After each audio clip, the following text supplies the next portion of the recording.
Hello दोस्तों। Most important one liners question series में आप सभी का स्वागत है। तो जैसा कि आप लोगों को पता है कि हम लोग इस सीरीज में हिंदी और इंग्लिश दोनों में history, polity, economics, geography, physics, chemistry और बायोलॉजी के most important one liners question कर रहे हैं, जो कि आपके आने वाले एग्जाम जैसे कि 69 बीपीएससी, बिहार दरोगा, बिहार पुलिस, एसएससी, सीजीएल और सीएचएसएल जैसे एग्जामों में काफ़ी ज़्यादा हेल्पफुल होगा। ठीक है, तो आज जो है हमारा हिस्ट्री का पार्ट 6 है। इससे पहले हम लोगों ने 5 पार्ट देख लिया है, तो जिन्होंने नहीं देखा है वो एक बार जा करके एक बार ज़रूर देख लें। ठीक है, प्लेलिस्ट बना दिया है मैंने, तो मेक श्योर करें कि आप लोग जाके एक बार देख लें। ठीक है, तो चलते हैं आज का ये सेशन स्टार्ट करते हैं और देखते हैं आज का पहला क्वेश्चन। हमारा आज का पहला क्वेश्चन है, निम्नलिखित में से कौन सी उथल पुथल 1857 के विद्रोह के तुरंत बाद बंगाल में हुई थी। ठीक है, which one of the following upheavals took place in Bengal immediately after revolt of 1857। जैसा कि हम लोग को पता है, रिवॉल्ट ऑफ 1857 एक जो है one of the most important landmarks जो है एक साइन है, जिसकी वजह से हम लोग को इंडियन नेशनलिज्म में भारतीय स्वतंत्रता जो है मूवमेंट जो है उसमें एक बहुत ही अहम रोल रिवॉल्ट ऑफ 1857 का है। ठीक है, तो हमारा क्वेश्चन बोल रहा है कि 1857 के बाद, मतलब इमीडिएटली आफ्टर रिवॉल्ट ऑफ 1857, 1857 के बाद इन चारों में से कौन सा रिवेलियन हुआ। हम लोग इस पर डिस्कशन करेंगे। ऑप्शन में हमारे पहले ऑप्शन देख लेते हैं। हमारा ऑप्शन है सन्यासी, संथाल रिवेलियन, इंडिगो रिवोल्ट, ठीक है, पावना डिस्टर्बेंसेस। सन्यासी रिवोल्ट की बात करें तो ये हुआ था हमारा 1761 में। ठीक है, संथाल रिवेलियन की बात करें तो 1855 में हुआ था। कौन किसके द्वारा किया गया था? ये किया गया था, दो भाई थे, क्या था उनका? सिद्धू एंड कानू। ठीक है, इंडिगो रिवोल्ट की बात करें हम लोगों ने इस पर देख लिया 1859 में। ठीक, और पावना डिस्टर्बेंस की बात करें तो 1870 में। ठीक, तो हमारा क्वेश्चन क्या बोला है कि इमीडिएटली आफ्टर 1857। तो 1855 तो पहले हो गया, 1857 के 1771 पहले हो गया। इमीडिएटली कौन सा है? 1859। तो हमारा आंसर क्या हो जाएगा? Indigo revolt. ठीक है, अगर पावना डिस्टर्बेंस में कौन स्टार्ट किया गया था, किसने स्टार्ट करा था इसको, किसने शुरुआत की थी इसकी? ईश्वर चंद्र रॉय के द्वारा। ठीक है, सन्यासी रिवोल्ट की बात करें तो ये शुरू किया गया था पंडित बावनी चरण चरण पाठक। ठीक है, और संथाली वॉल रिवेलियन मैंने बता ही दिया 1855 में, दो भाई थे, सिंधु और कानू। ठीक है, तो नेक्स्ट क्वेश्चन की तरफ चलते हैं। हमारा नेक्स्ट क्वेश्चन देखते हैं। हमारा नेक्स्ट क्वेश्चन है आज का, chief centre of Wahhabi movement during the 19th century was. 19वीं शताब्दी के दौरान वहाबी आंदोलन का मुख्य केंद्र कौन था? ठीक है, 19th सेंचुरी में वहाबी मूवमेंट हुआ, जो कि वन ऑफ द एक ये भी इंपॉर्टेंट रोल प्ले करता है क्या करने में? अवेयर करने में। किसके बारे में? नेशनल मूवमेंट के बारे में। ठीक है, नेशनल मूवमेंट जो हो रहा था उसमें काफ़ी ज़्यादा अहम रोल प्ले करता है। ठीक है, हमारे ऑप्शंस हैं लाहौर, अमृतसर, पटना या पुणे। ठीक है, तो सबसे पहले वहाबी मूवमेंट कौन स्टार्ट करा था? सैयद अहमद। ठीक है, और किस लिए स्टार्ट किया था?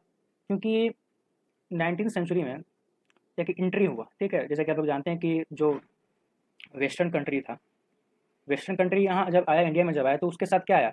क्रिश्चियन मिशनरी भी आया।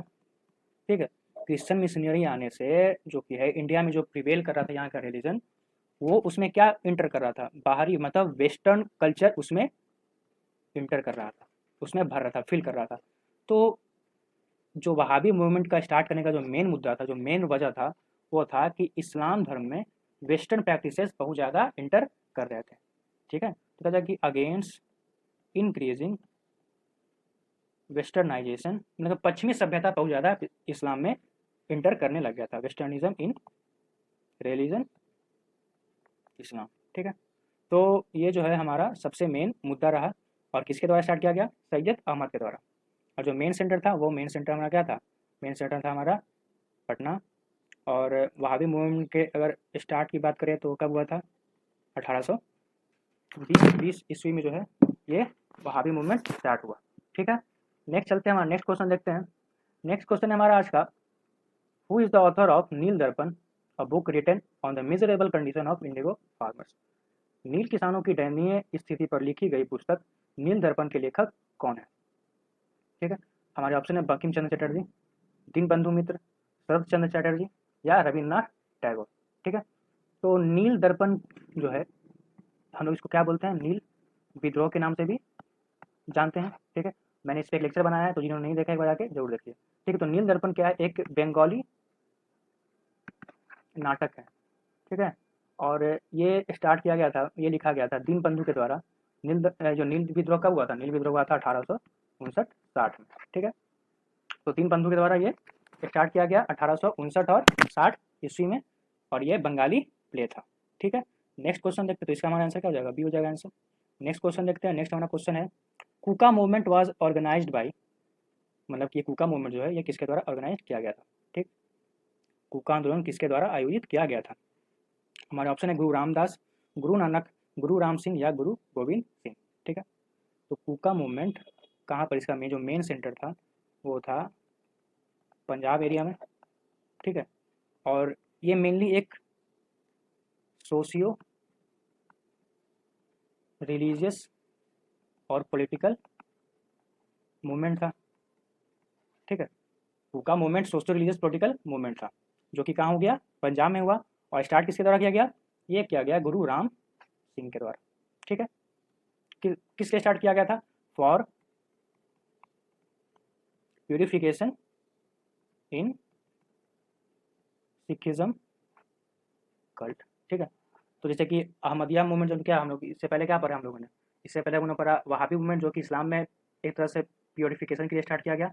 उसी तरह ये कुका मूवमेंट भी हमारा पंजाब में गुरु राम सिंह के द्वारा एक प्योरिफिकेशन मूवमेंट जो था, मूवमेंट स्टार्ट किया गया। ठीक है, तो पंजाब में हुआ और गुरु राम सिंह के द्वारा। तो हमारा ऑप्शन आंसर क्या जाएगा, आंसर सी हो जाएगा। ठीक है, हमारा नेक्स्ट क्वेश्चन है, the Pagalpanthi rebellion was indeed a rebellion of.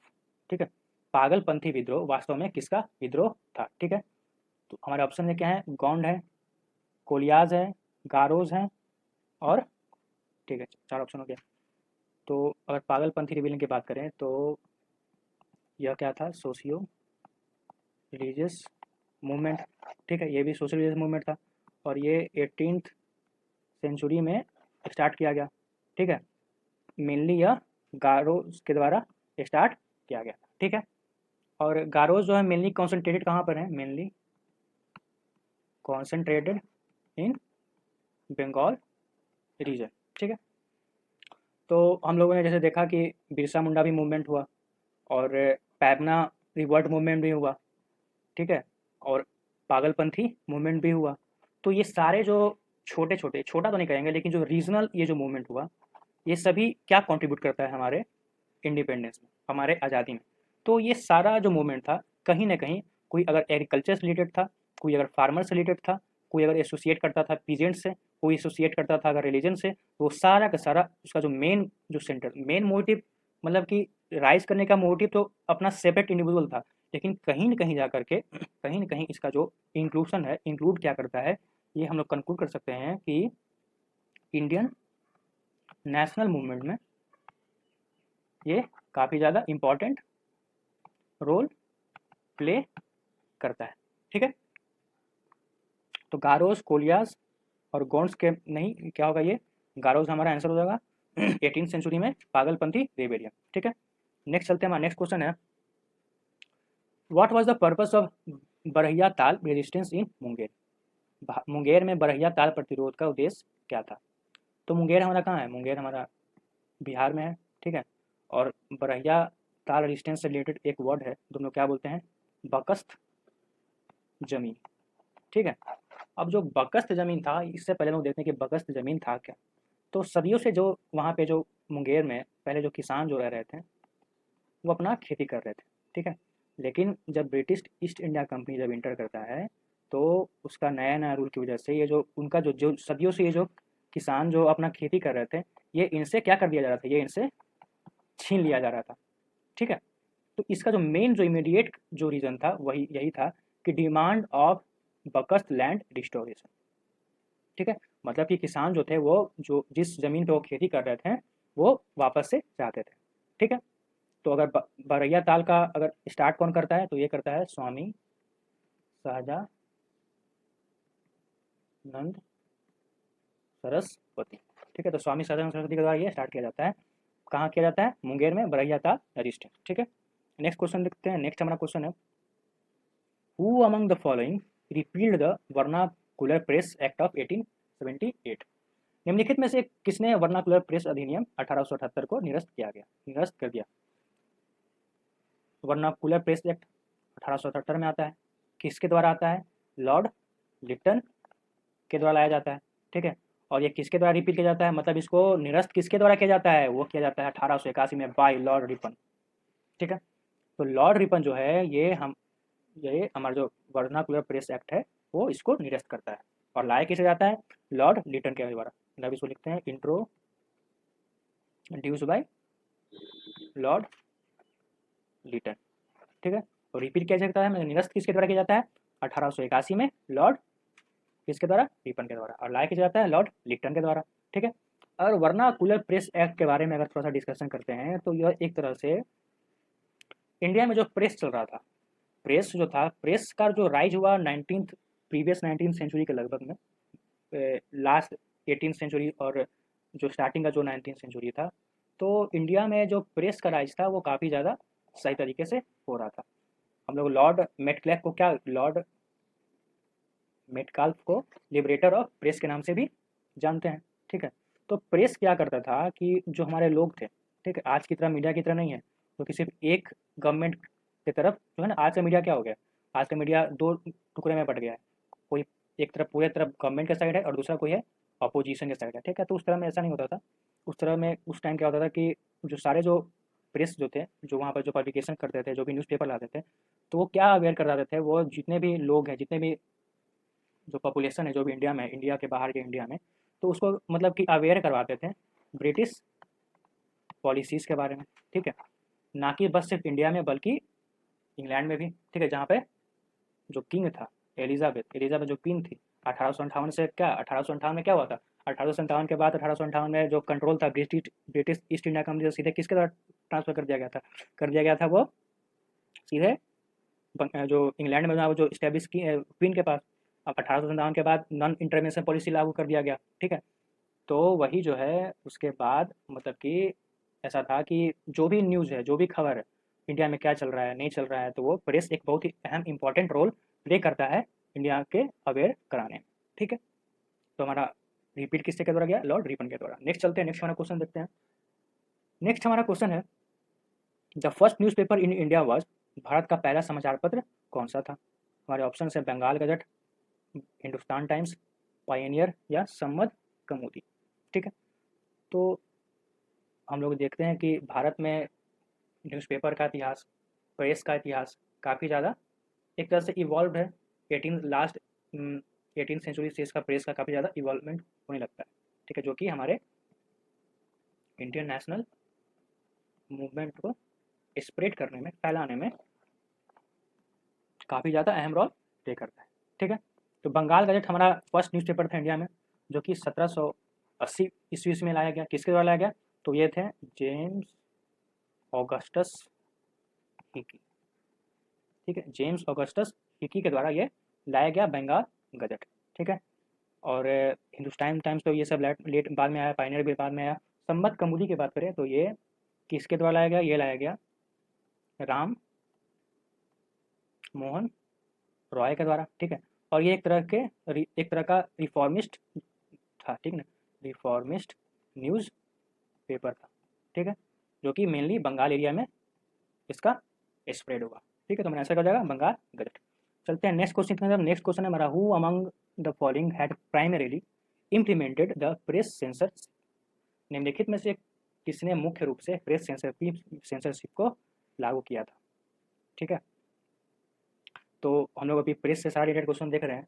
तो प्रेस, जैसे कि हमने पहले ही बताया कि प्रेस काफ़ी ज़्यादा इंपॉर्टेंट रोल प्ले करता है। ठीक है, नेशनल मूवमेंट को स्प्रेड करने में, उसको फैलाने में। ठीक है, तो हमारे ऑप्शन देख लेते हैं पहले। हमारे ऑप्शन है वेलेजली, हेस्टिंग्स, जॉन एडम्स और डल हौजी। तो हमारे जो वेलेस्ली साहब थे वो काफ़ी ज़्यादा एक तरह से इम्पॉर्टेंट थे क्या करने में? वो primarily implemented the press censorship. जो लॉर्ड वेलेस्ली के द्वारा ही हमारे भारत में प्रेस सेंसरशिप को लागू किया गया था। प्रेस सेंसरशिप मतलब होता क्या है? एक तरह से पहले समझिए प्रेस सेंसरशिप होता क्या है। ठीक है, सपोज करिए कि कोई पब्लिशर है, अगर वो अपना कोई किताब छाप रहा है, ठीक, वो न्यूज़पेपर कोई छाप रहा है, तो सेंसरशिप लग जाने से, सेंसरशिप का जो सिस्टम आने से ये हो जाता था कि एक तरह से कोई प्री रिक्विजिट एक कंडीशन आ जाता था। मतलब कि अगर कोई बुक छाप रहे हो तो उससे पहले, मार्केट में आने से पहले, एक टाइप का कॉपी, एक टाइप का जो मॉडल होता है, ठीक है, मॉडल जो होता है वो आपको गवर्नमेंट के पास या किसी हाई अथॉरिटी के पास आपको क्या करना पड़ेगा, सेंड करना पड़ेगा, ठीक है। जिससे आप, एक तरह से आपका क्या होगा, एक तरह से आपका फ्रीडम का हनन हुआ ना। तो ये एक तरह से फ्रीडम जो था, फ्रीडम ऑफ प्रेस वाज क्या होगा, ये हो जाएगा डिक्रीज्ड, ठीक है। मतलब जो फ्रीडम था प्रेस का वो काफ़ी ज़्यादा कंट्रोल्ड हो गया, लिमिट हो गया, कंट्रोल या इन लिमिट, लिमिट में हो गया। आपके पास फ्रीडम नहीं है। आप आज आपके पास क्या है, हमारा भारतीय संविधान आपको फ्रीडम्स देता है, फंडामेंटल राइट्स देता है, लेकिन जो प्रेस था वो सेंसरशिप लगाने से वो ये नहीं था, आपको फ्रीडम उसका कंट्रोल हो गया था। एक अमृत बजाज पत्रिका है, देखिए इसका, अमृत बजाज पत्रिका, जो कि रातों रात एक बार क्या हुआ कि वो British British east India company के खिलाफ काफ़ी उल्टा सीधा छाप दिया। तो रातों रात मतलब कि लैंग्वेज ही उसका चेंज हो गया, ठीक है। तो एक उसका क्वेश्चन भी होगा, हम आगे करेंगे। तो हमारा आंसर क्या हो जाएगा, ये विलेजली हमारा आंसर हो जाएगा। डलहौजी आपको पता है कि क्या इंट्रोड्यूस किया था, doctrine of lapse, Warren Hasting, rings fence policy, हमने पढ़ाया है, जिन्होंने नहीं पढ़ा जाके पढ़ लीजिएगा, ठीक है। नेक्स्ट क्वेश्चन है हमारा, which of the following papers was essentially the mouthpiece of the policies of liberals. काफ़ी ज़्यादा इंपॉर्टेंट क्वेश्चन है। निम्नलिखित में से कौन सा पत्र अनिवार्य रूप से उदारवादियों की नीतियों का मुख्य पत्र था, ठीक है। हमारे ऑप्शन है new India, leader, young India या प्रेस फ्री जर्नल, ठीक है। तो लिबरल्स जो थे उदारवादी, वो आप लोगों को पता है क्या, मतलब कि उनका जो मोड ऑफ प्रोटेस्ट था, क्या था उनका, प्रेयर। एक तरह से अगर शॉर्ट में बात करें तो सिर्फ नॉन वायलेंस, नॉन वायलेंस उनका एक तरह का मोड था, जो कि वो प्रोटेस्ट करते थे किसके खिलाफ, ब्रिटिश ईस्ट इंडिया कंपनी के खिलाफ, जो उनकी पॉलिसी थी उनके खिलाफ, ठीक है। और जो मेन पेपर था लिबरल्स का, जो कि उनका जो आइडियोलॉजी था, आइडियोलॉजी उनका जो मोड ऑफ प्रोटेस्ट, ठीक है, मतलब एक्शन, वो क्या था, किस न्यूज़पेपर के द्वारा वो करते थे अपना, वो करते थे लीडर, ठीक है। तो लीडर जो न्यूज़पेपर है वो वन ऑफ द मोस्ट, मतलब कि most important mouthpiece of the liberals policies का एक प्रचार करता था, क्या था, पब्लिशर था, ठीक है। अगर लीडर की बात करें तो ये किसके द्वारा स्टार्ट किया गया, बहुत ही महान लीडर, पंडित मदन मोहन मालवीय के द्वारा, ठीक है। सवाल है, लीडर किसके द्वारा स्टार्ट किया गया, पंडित मदन मोहन मालवीय, ठीक है। ये क्या था, लिबरल्स का पॉलिसी को, one of the mouthpiece of the policies of liberals, ठीक है। लीडर हमारा आंसर हो जाएगा, जो कि पब्लिश क्या करता था, मोड ऑफ प्रोटेस्ट, क्या उसका आइडियोलॉजी था लिबरल्स का, उसके बारे में वो पब्लिश करता था, ठीक है। और किसके द्वारा स्टार्ट किया गया, पंडित मदन मोहन मालवीय। नेक्स्ट क्वेश्चन देखते हैं हमारा, नेक्स्ट क्वेश्चन है हमारा आज का, who was the first Indian to go to jail in performance of his duty as a journalist. एक पत्रकार के रूप में अपने कर्तव्य के प्रदर्शन में जेल जाने वाले भारतीय कौन थे। हमारे ऑप्शन है बाल गंगाधर तिलक, दादा भाई नौरोजी, मोतीलाल घोष या सुरेंद्र नाथ बनर्जी, ठीक है। तो दोस्तों इससे रिलेटेड एक स्टोरी है, ठीक है, स्टोरी बताते हैं। तो बात करते हैं बंगाल से, ठीक है, ये कहानी इससे जुड़ी है, सुने। बंगाल में क्या हुआ कि एक केस चल रहा था, ठीक है, और उसके जो जज थे कौन थे, जस्टिस नॉरिस, ठीक है। अब जस्टिस नॉरिस के पास एक केस आता है, क्या केस आता है, उनको मिलता है कोई, किसी मुद्दे पर था, कोई केस था, उनको मिलता है क्या, एक आइडॉल, एक मूर्ति, जिसको क्या बोलते थे, शालीग्राम, शालीग्राम, ठीक है। अब मुद्दा ये था कि जो जस्टिस नॉरिस थे, उन्होंने जजमेंट सुना दिया कि भाई ये बहुत पुराना शालीग्राम जो है हमको मिला है, आइडॉल जो मिला है, बहुत पुराना नहीं है, ठीक है। अब इस पे भड़क गए कौन, इस पे भड़क गए बंगाल के लोग, ठीक है।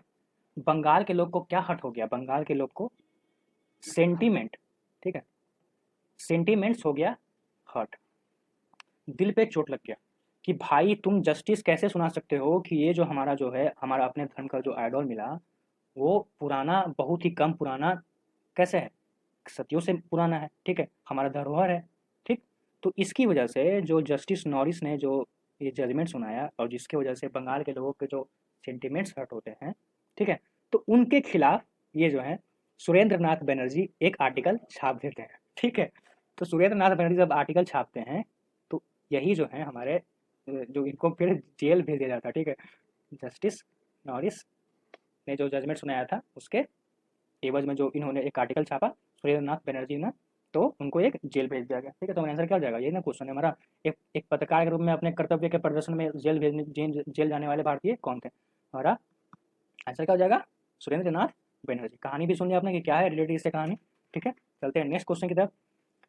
हमारा नेक्स्ट क्वेश्चन है, who started to issue newspaper free India, ठीक है।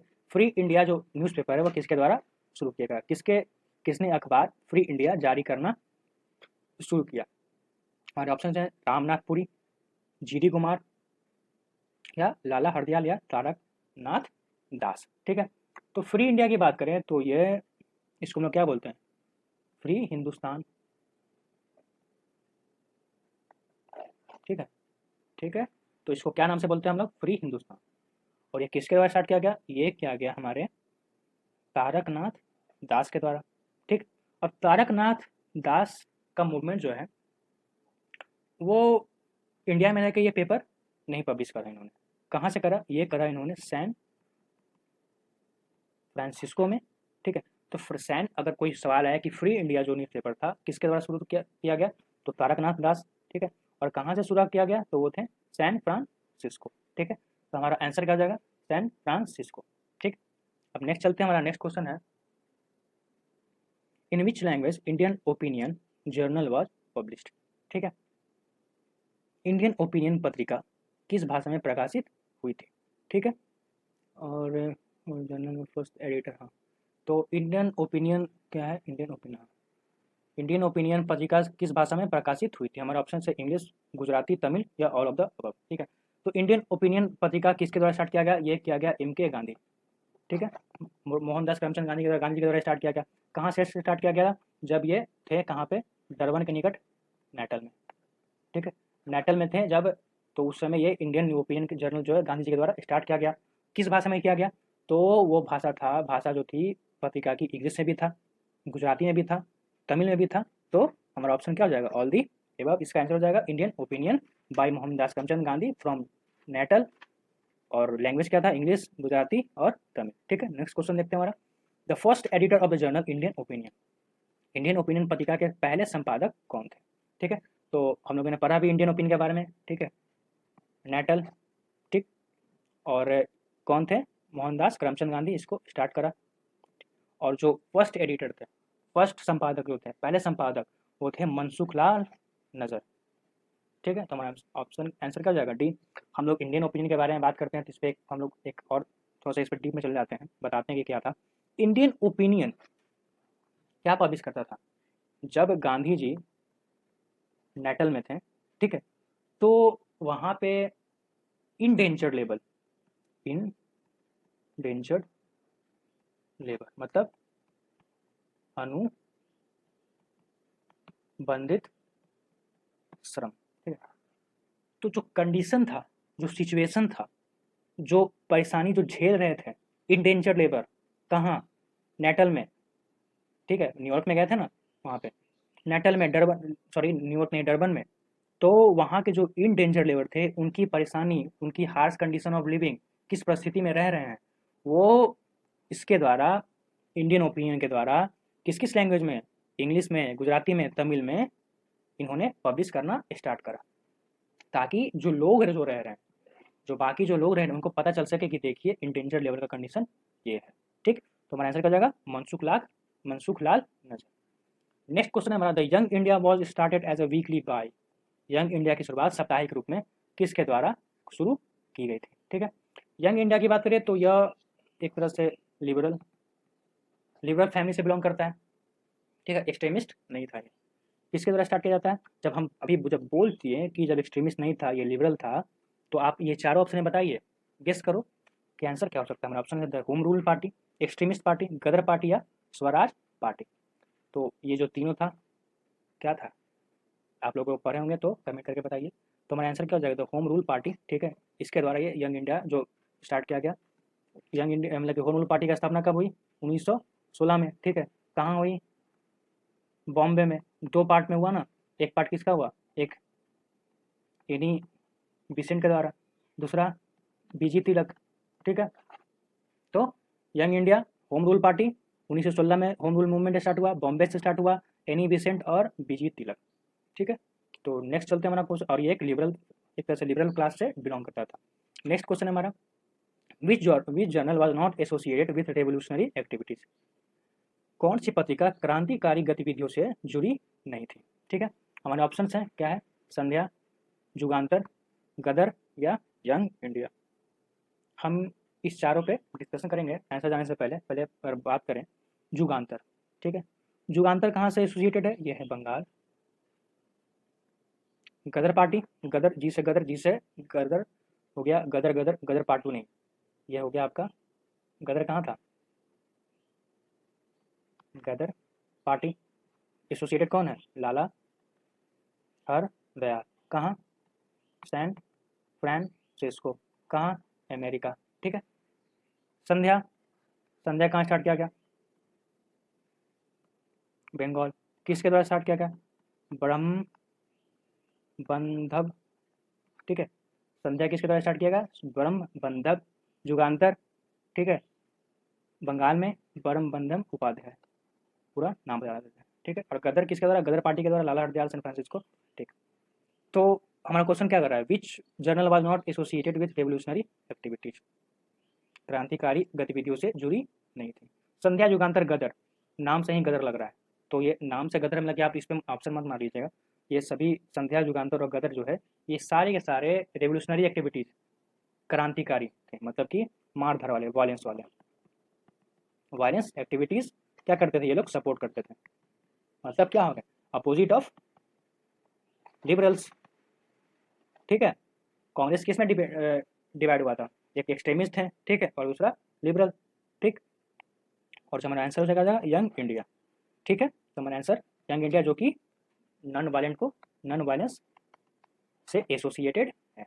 और ये तीनों जैसे संध्या बंगाल, जो लोकेशन है संध्या बंगाल में स्टार्ट हुआ, किसके द्वारा, ब्रह्म बंधव उपाध्याय। जुगांतर, ठीक है, ये आपका स्टार्ट हुआ बंगाल में। ये तो काफ़ी ज़्यादा मतलब कि बंगाल में एक तरह से रिवोल्यूशनरी एक्टिविटीज़ को एक्सपेक्ट करने में काफ़ी ज़्यादा अहम रोल प्ले करता है ये जुगांतर, ठीक है, जनरल। गदर पार्टी रिवोल्यूशनरी तो भाई ये तो है ही, जाके लाला हरदयाल द्वारा जो ये जो बनाया गया था एसोसिएशन सैन फ्रांसिस्को, ठीक। यंग इंडिया हमारे नॉन वायलेंस, ठीक है। और हम लोगों ने पढ़ा भी young India home Rule party 1916 liberal, ठीक। नेक्स्ट क्वेश्चन हमारा, who among the following was the founder of आत्मीय सभा, निम्नलिखित में से कौन आत्मीय सभा के संस्थापक थे। हमारे ऑप्शन है राजा राम मोहन राय, स्वामी दयानंद सरस्वती, स्वामी विवेकानंद, अरविंदो घोष।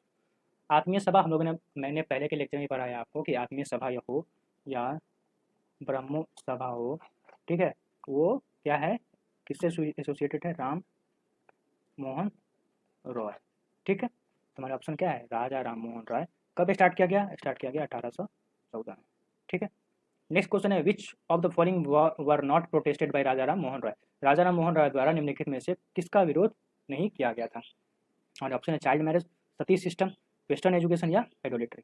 तो राजा राम मोहन क्या सपोर्ट करते थे, मतलब कि वो क्या प्रोटेस्ट किए, वो समाज में जो रिफॉर्मिस्ट मूवमेंट जो लाया गया, रिफॉर्मिस्ट मूवमेंट लाया गया, रिफॉर्मिस्ट मूवमेंट मतलब सुधार का जो मूवमेंट लाया गया, क्या था, ब्रह्मो समाज सभा। तो राजा राम मोहन द्वारा निम्नलिखित में से किसका विरोध नहीं किया गया, मतलब कि चारों में से किसका विरोध उन्होंने नहीं करा। चाइल्ड मैरिज का किया, ठीक है, सती सिस्टम का करा, ये चाइल्ड मैरिज नहीं होगा, हाँ चाइल्ड मैरिज नहीं होगा, सॉरी हम विडो रिमैरिज सोच रहे हैं, चाइल्ड मैरिज सही है, ठीक है। वेस्टर्न एजुकेशन का नहीं किया, वो तो एजुकेशन चाहते थे, पश्चिमी शिक्षा चाहते थे जो कि इंडिया में आए, आइडोलेट्री का उन्होंने विरोध करा, ठीक है। तो ऑप्शन क्या जाएगा, C is the right answer, western education. Child marriage के खिलाफ बोला, सती सिस्टम के खिलाफ बोला, सती सिस्टम कब खत्म हुआ, 1928 में, ठीक है। आइडोलेट्री का भी उन्होंने वो प्रोटेस्ट करा। नेक्स्ट क्वेश्चन हमारा, Brahmo Samaj was founded in the year of, Brahmo Samaj कब लाया गया, ब्रह्मो समाज किया गया है राजा मोहन रॉय, ठीक है। कहाँ, बंगाल में, कब, 1828 में, क्या, रिफॉर्मिस्ट मूवमेंट, रिफॉर्मिस्ट मूवमेंट, ठीक है, समाज सुधारक मूवमेंट, समाज सुधारक मूवमेंट, ब्रह्मो समाज राजा राम मोहन राय, 1828 बंगाल समाज सुधारक मूवमेंट, आंसर क्या जाएगा 1828। नेक्स्ट क्वेश्चन है हमारा, who gave Ram Mohan Roy the title of Raja. देखिए, राजा राम मोहन राय का नाम राजा राम मोहन राय नहीं था, नाम क्या था, राम मोहन रॉय। लेकिन हमारा जो ये क्वेश्चन है, आज आपको पता चलेगा कि हमारे जो राजा राम मोहन को राजा की उपाधि, मतलब कि नाम के आगे राजा कब लगा, किसने दिया। हमारे ऑप्शन हैं Lord William Bentinck, Akbar second, Akbar द्वितीय, the followers of Brahmo Samaj, ठीक है, intellectuals who oppose sati practice. तो अकबर द्वितीय के द्वारा राजा राम मोहन राय को, नहीं से राम मोहन राय को राजा का उपाधि दिया गया। तो जब से उस समय से नाम क्या हो गया, राजा राम मोहन रॉय। ठीक, चलते हैं नेक्स्ट। नेक्स्ट हमारा क्वेश्चन है, who is regarded as the father of Indian nationalism. भारतीय राष्ट्रवाद का जनक किसे जाना जाता है। हमारे ऑप्शन है गोपाल कृष्ण गोखले, बाल गंगाधर तिलक, सुरेंद्रनाथ बनर्जी, राजा राम मोहन रॉय। तो आपको ये समझ लेना बहुत जरूरी है कि भारतीय इतिहास में मूवमेंट तो पहले बहुत हुए, ठीक है, म्यूटिनी तो बहुत हुई, लेकिन जो मेन लाइमलाइट था, मेन जो स्टार्ट होता है, कहाँ से स्टार्ट होता है, ये हमारे थे राजा राम मोहन रॉय। ठीक है, तो राजा राम मोहन रॉय ने बहुत सारा जो है वो अपना जो एफर्ट डाला, ठीक है, एफर्ट डाला, जिसके वजह से काफ़ी ज़्यादा ये जो है, जो हमारा जो इंडिया में नेशनल मूवमेंट है, नेशनल मूवमेंट क्या करता है, ये अवेयर होता है, लोगों के बीच में जाता है, स्प्रेड होता है, बंगाल के बाहर भी जाता है, ठीक है। और उसके बाद जो जो बाकी के लोग थे, जो मतलब कि और भी बाकी जो जुड़े फ्रीडम मूवमेंट से, उन लोगों की, ये इन लोगों की वजह से, मतलब कि राजा राम मोहन की वजह से वो मोटिवेट होते हैं। ठीक है, तो अगर सवाल है कि who is regarded as the father of Indian nationalism, तो हमारे ऑप्शन क्या हो जाएगा, राजा राम मोहन रॉय। राजा की उपाधि किसने दी, किसने दी, अकबर द्वितीय। ठीक, नेक्स्ट देखते हैं हमारा क्वेश्चन। नेक्स्ट तो क्वेश्चन है नहीं, तो दोस्तों आज के सेशन में बस इतना ही करते हैं, ठीक है। और आई होप कि ये सेशन आपको अच्छा लग रहा होगा। अच्छा लग रहा है तो एक लाइक सब्सक्राइब तो जरूर बनता है, शेयर करिए अपने दोस्तों के बीच में, ठीक है। और जिन्होंने मुझे इंस्टाग्राम पे फॉलो नहीं करा है, तो लिंक डिस्क्रिप्शन में है, उसको आप एक बार जाके फॉलो कर लीजिए, ठीक है। तो आज के लिए बस इतना ही, और मिलते हैं नेक्स्ट वीडियो में, तब तक के लिए थैंक यू, बाय।